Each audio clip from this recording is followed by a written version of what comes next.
Hello dear subscribers, today I'll tell you how you can fix your problem with your Instagram. So if just Instagram couldn't load your newsfeed and you just haven't internet connection, so how you can also fix it? So first thing, just go to the settings, and if you use Wi-Fi, just open Wi-Fi, just try to turn it off and turn on again. And if you use cellular data, just open cellular data, just try to turn it off and turn on again.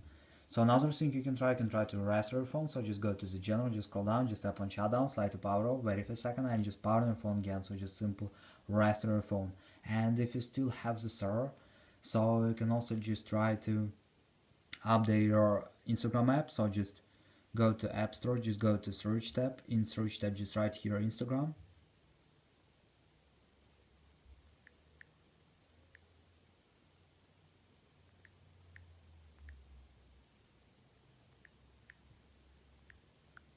And if you see here not open but update, it means that you have available updates for your Instagram app.